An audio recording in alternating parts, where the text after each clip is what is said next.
Hello everyone, welcome back to the new video. I hope आप लोग एकदम बढ़िया होंगे यार। मैं भी एकदम बढ़िया हूँ। मेरे पास यार दो तीन कमेंट्स जो हैं वो सबसे ज़्यादा आ रहे हैं।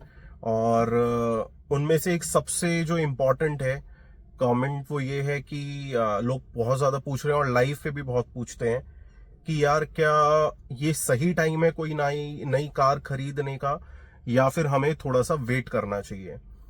अब ये क्वेश्चन उठ क्यों रहा है, ये उन लोगों के लिए है जो लोग ज्यादा न्यूज नहीं देखते हैं, उनके लिए। कि जो इंडियन गवर्नमेंट है वो एक नया टैक्सेशन स्लैब लेके आ रही है, जिसमें कि वो जो टैक्सिंग सिस्टम को है, मतलब जो जीएसटी है उसे सिर्फ दो ही स्लैब्स में रखना चाहती है। या तो सबसे कम वाला या सबसे ज्यादा वाला, कुछ ऐसा वो लेके चल रहे हैं। अभी क्या है, अभी करंट डेट पे मैं अभी किसी भी डिस्काउंट्स की बात नहीं कर रहा हूँ, या डिस्काउंट्स की ना यहाँ बात हो रही है, ना ही कोई ऑफर्स की बात हो रही है। यहाँ पे जो बात हो रही है वो हो रही है कि गवर्नमेंट क्या करने वाली है और क्या हमें रुकना है या नहीं रुकना है। तो देखो, सबसे पहले समझते हैं कि अभी टैक्स लगता कितना है। तो देखो, अगर कोई भी गाड़ी जो है, कोई भी गाड़ी का जो एक शोरूम बनता है उसमें काफी सारी चीजें होती हैं। एक तो गाड़ी की एक्चुअल कॉस्ट होती है, फिर उसके बाद उस पे जो गवर्नमेंट का जीएसटी लगता है वो होता है, देन फिर स्टेट का एक सेस होता है वो लगता है, फिर को ऑफिस काफी सारे और टैक्सेस लगने के बाद एक शोरूम प्राइस डिसाइड होता है। तो अभी सिर्फ हम एक शोरूम तक बात करेंगे। तो जब हम एक शोरूम प्राइस की बात करते हैं, तो यहाँ पे जो अभी जीएसटी लगता है गाड़ियों पे वो लगता है 28%। और गवर्नमेंट ये प्रपोज कर रही है कि इसे हम कट करके 18% पे लेके आएंगे। और जो जीएसटी जनरली 28% लगता है एक कार पे, वो अब 18 लगने लगेगा। अब यहाँ पे एक बड़ा क्वेश्चन है जो कि जिसके ऊपर लोग बहुत ज्यादा बात नहीं कर रहे हैं, एकदम से थंबनेल डल रहे हैं कि 2.5 लाख रुपए, 3 लाख रुपए, 5 लाख रुपए का डिस्काउंट मिलेगा।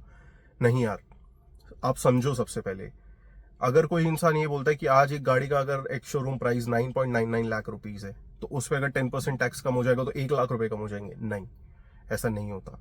सबसे पहले क्या होता है कि जो गवर्नमेंट का जीएसटी है, मान लो अगर आपकी गाड़ी का जो एक शोरूम प्राइस है अगर वो 9.99 लाख रुपीज है, तो उसकी जो एक्चुअल कॉस्ट है वो होगी करीब 6.5 से 7 लाख रुपए के बीच में।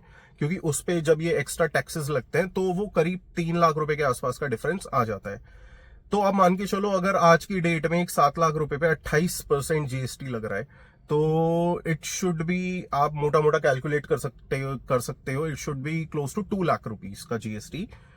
वहीं पे अभी अगर आप देखोगे, अगर हम उसे 18% पे लेके आए, तो उसमें जो डिफरेंस आएगा करीब 75 से 80 हजार रुपए का आएगा, ना कि 1 लाख रुपए के आसपास का। तो ये मोटा मोटा जो है वो एक डिफरेंस आने की उम्मीद है।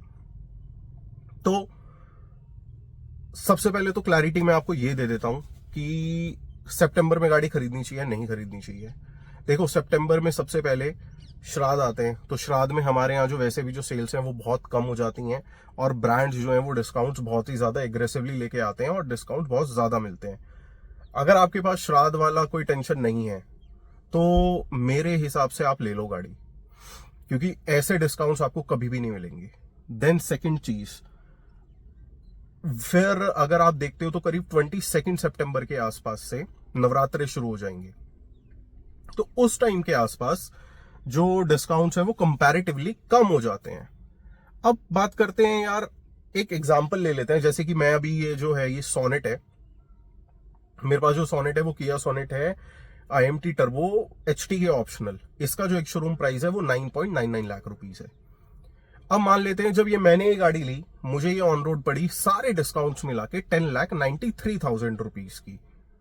अब बात कर लेते हैं, यही गाड़ी को अगर मैं सेम पे आज से अक्टूबर मंथ में जाता हूं, अगर कोई भी रेट्स नहीं बढ़ते हैं, तो देखो, नहीं, पहले ये वाली थ्योरी को पीछे लाएंगे। पहले एक थ्योरी जो है वो सबसे इंपॉर्टेंट है ये। अब देखो, ये थोड़ा सा इसमें पॉलिटिकल एंगल आ गया है, और ये आप हर स्टेट में चेक कर सकते हो और आप ये रीवेरीफाई कर सकते हो कि ये मेरी बात सही है या नहीं। होता क्या है कि अभी जो हमारे इंडिया में जो सेंट्रल गवर्नमेंट में है वो है बीजेपी। देन जब ये जो रूल आएगा, सबसे पहले तो ये सबसे पहले गवर्नमेंट इंप्लीमेंट कर देगी, सेंट्रल गवर्नमेंट। तो जीएसटी स्लैब्स जो हैं वो ऑल अक्रॉस द कंट्री वो चेंज होके 28 से 18% आ जाएंगे। लेकिन क्योंकि मैंने आपको स्टार्टिंग में एक चीज बताई थी कि एक सेस जो है ना, मतलब एक जो टैक्स है वो स्टेट भी लगाती है अपनी सारी गाड़ियों पे, तो स्टेट भी उस पे कुछ पैसा लेती है। तो बहुत लोगों को अगर ये लगता है कि स्टेट्स जो है सिर्फ रोड टैक्स पे जिंदा है, नहीं भाई, वो एक टैक्स और भी लेती है। अब क्योंकि हम बात कर रहे हैं बीजेपी की, तो देखो जहां पे बीजेपी की गवर्नमेंट होगी, जिन स्टेट्स में बीजेपी की गवर्नमेंट होगी, ये मेरा एक असम्पशन है क्योंकि जनरली ऐसा होता है, तो शायद जो ये स्लैब जो है, ये टैक्स कट जो है 10% का मोटा मोटा, ये आपको सीधा पूरा का पूरा फायदा मिल पाए जहां पे बीजेपी की गवर्नमेंट है। मान लो जैसे उत्तर प्रदेश में बीजेपी है, दिल्ली में बीजेपी है, राजस्थान में बीजेपी है, मध्य प्रदेश में बीजेपी है, गुजरात में बीजेपी है, और उत्तराखंड में बीजेपी है। इन सारी स्टेट्स में मेरे हिसाब से एक डायरेक्ट वो आपको मिलना चाहिए बेनिफिट। लेकिन वहीं जब आप बात करते हो जहां पे अदर गवर्नमेंट्स हैं जो बीजेपी की नहीं है, वो वहां पे उस टाइम पे कहीं ना कहीं वो टैक्स को बढ़ा सकती हैं। जनरली ऐसा होता है कि जो स्टेट्स होती हैं वो अपने रिजर्व्स को बढ़ाने के लिए ऐसे जो इंपॉर्टेंट टॉप चीजें हैं उन पे ये करती हैं। जैसे कि आप पेट्रोल पे भी देखते होगे, अगर पेट्रोल पे गवर्नमेंट कुछ जीएसटी रेट कट करती है तो ऑटोमेटिकली बीजेपी की जो शासित जगहें होती हैं वहां पे पेट्रोल का जो रेट है वो कम होने लगता है। और कंपैरेटिवली अगर आप आज की डेट में भी देखोगे तो जहां पे बीजेपी की गवर्नमेंट है वहां पे पेट्रोल के रेट्स कम है। लेकिन वहीं जब आप बात करते हो अदर स्टेट्स की जहां पे बीजेपी नहीं है, वहां पे पेट्रोल के रेट ज्यादा हैं और काफी ज्यादा हैं। तो ये एक डिफरेंस आता है। अब अगर उस सिनेरियो में सिर्फ अगर ये एप्लीकेबल होता है जहां पे बीजेपी की गवर्नमेंट है, उन लोगों ने अगर वो सेस नहीं बढ़ाया तो आपको एक डायरेक्ट बेनिफिट मिलने वाला है बहुत बड़ा। लेकिन वहीं अगर अदर स्टेट्स जो हुई जो वहां बीजेपी की गवर्नमेंट नहीं है, वहां पे इसका जो आपको लेट्स सी कैसा होता है ये, बट मेरे हिसाब से ये भी एक सबके लिए ना यूनिवर्सल होना चाहिए कि सब सेम करें। बट ये स्टेट के हाथ में होता है कि वो टैक्स बढ़ाए या ना बढ़ाए, उसमें सेंट्रल गवर्नमेंट कुछ नहीं कर सकती। तो वो एक चीज अगर आ जाती है तो कुछ एक स्टेट्स में गाड़ियों पे इतना डिफरेंस ना आए। इसके बाद सबसे बड़ा जो कैच आता है कि भाई गवर्नमेंट बोल रही है कि ये हम दिवाली के आसपास आपको ऑप्शन देंगे। अब यहां पे स्टार्टिंग से जो अभी तक जब से ये सत्र खत्म हुआ है उसके बाद से जो एक डिस्कशन हो रहा है कि यार अगर दिवाली पे ये टैक्स रेट पे जो है ये कट आने वाला है तो आपने इतनी जल्दी अनाउंस क्यों किया, और अगर आपने अनाउंस किया है तो डू इट राइट नाउ। क्योंकि ऑटोमोबाइल जो सेक्टर है उसका सबसे पीक टाइम होता है नवरात्रों से लेके दिवाली तक। सबसे ज्यादा जो कार्स बिकती हैं वो इसी टाइम पे बिकती हैं, और मेनली धनतेरस हो गए, नवरात्रि हो गए, हद से ज्यादा कार्स बिकती हैं। ऑलमोस्ट उनका 60 to 65% जो लॉट है वो इस टाइम पे निकलता है। अगर गवर्नमेंट ये वाला जो टैक्स रेट है अगर वो लेके आती है आफ्टर दिवाली या दिवाली के टाइम पे अगर वो अनाउंस करते हैं तो भाई ये एक बहुत बड़ा लॉस होगा ऑटोमोबाइल इंडस्ट्री के लिए। क्योंकि मैं ये बोल सकता हूं क्योंकि मुझे भी कार्स का बहुत शौक है और मैं कंटेंट भी बनाता हूं, बहुत सारे लोग भी मुझे फॉलो करते हैं। मैं किसी को भी इस टाइम नहीं बोलूंगा कि आप एक नई कार परचेज करो। उसके पीछे सबसे बड़ा रीजन यही है कि यार अगर एक गाड़ी के एक शोरूम प्राइस पे आपको 1 से 1.25 लाख रुपए का डिफरेंस मिलने वाला है, तो क्यों ही आप इस टाइम पे अपने ज्यादा पैसे दे रहे हो सिर्फ 1 से 1.5 महीने के डिफरेंस पे। क्योंकि दिवाली भी जो है वो 20 या 21 अक्टूबर की है, अगस्त के एंड में हम लोग बैठे हैं, सितंबर अभी स्टार्ट हो जाएगा। तो क्यों 1-1.5 महीने के चक्कर में 1 से 1.5 लाख रुपए का आप लॉस कर रहे हो। सबसे पहली चीज तो ये, तो देखो इस टाइम तो कार नहीं लेनी है, आपको वेट जरूर करना चाहिए। अब इसके ऊपर क्योंकि इतने सारी जो ऑटोमोबाइल कंपनीज हैं उन्होंने उसके ऊपर बहुत सारे क्वेश्चंस किए और सरकार से रिक्वेस्ट भी की है गवर्नमेंट ऑफ इंडिया से कि भाई अगर आपको ये इंप्लीमेंट करना है तो please do it now, please please भी उन्होंने वो ऐड करा है काफी सारे लोगों ने अपनी स्टेटमेंट में। तो अभी शायद 2 या 3 सितंबर को एक और पार्लियामेंट में सत्र बैठेगा जो कि निर्मला सीतारमन जी जो है हमारी फाइनेंस मिनिस्टर, उन्होंने बुलाया है।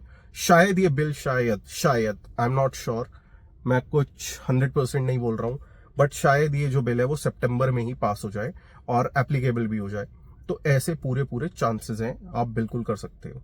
फिर उसके बाद काफी सारे जो क्रिएटर्स हैं उन्होंने वीडियो बनाई कि अब ब्रांड्स क्या करेंगे, डिस्काउंट्स को खत्म कर देंगे और डिस्काउंट्स को कम कर देंगे कि आपको तो ऑटोमेटिकली जो टैक्स पे बचत मिल रही है वो तो मिल ही रही है, तो हम डिस्काउंट्स क्यों दें। तो देखो भाई, ये बात मैं सिरे से खारिज करता हूं, ऐसा कुछ नहीं है। ब्रांड्स जो डिस्काउंट देते थे वो देंगे और देना उनकी मजबूरी है, क्योंकि ऑल अक्रॉस द इंडस्ट्री जो है वो बहुत बुरे हाल हैं। ऑटोमोबाइल इंडस्ट्री भी बहुत ज्यादा सफर कर रही है, बायर्स उनके पास इतने ज्यादा नहीं है, स्टॉक्स उनके पास बहुत ज्यादा है। और ये जो टैक्स रेट का कट है ना, देखो यार, जब ये टैक्स भरना था तो ये हमारी पॉकेट से जा रहा था, मतलब एंड यूजर की पॉकेट से जा रहा था। आज जब टैक्स कम होने की बात हुई है तो ऐसा नहीं है उसमें कभी ऑटोमोबाइल कंपनीज उस टैक्स को बियर कर रही थी, हम ही कर रहे थे, तो ऑटोमेटिकली हमें फायदा मिलना है। सेकेंडली, डिस्काउंट्स देना उनकी मजबूरी इसलिए है क्योंकि देखो, ये कोई स्पेसिफिक ब्रांड के लिए नहीं हो रहा। अगर कोई ये बोले कि सिर्फ मारुति में ये रेट कट होने वाला है, या Hyundai में ये रेट कट होगा, या किया में होगा, या Volkswagen ग्रुप में होगा, या निसान या रेनो में होगा, ऐसा नहीं है भाई। जितने भी ब्रांड्स अवेलेबल हैं इंडियन मार्केट में उनके लिए होने वाला है, जो कि एक मासेस के लिए कार्स बनाते हैं। तो ये तो सबकी कार्स के लिए एप्लीकेबल है, ऐसा नहीं है कि क्रेटा पे 1.5 लाख कम होंगे तो सेल्टॉस पे नहीं होंगे, या ग्रैंड विटारा पे नहीं होंगे, सब पे होंगे। तो कंपटीशन अब भी वही है, बायर्स सेम है, बस ये है कि अगर आप उसे और कितना ज्यादा अफोर्डेबल बनाते हो, वो एक इंपॉर्टेंट चीज है। तो वो एक देखने वाली बात होगी कि भाई कितने ज्यादा और ऑफर्स दिए जाएंगे। तो ऑफर्स तो आपको 110% मिलेंगे, इसमें कोई डाउट नहीं है। बट हाँ, कहीं ना कहीं जो सेल्स है उसको बूस्ट मिलेगा, क्योंकि मैं ये मानता हूं आज की डेट में इंडिया में जो कार्स हैं वो बहुत ज्यादा ओवर प्राइस्ड हो गई हैं।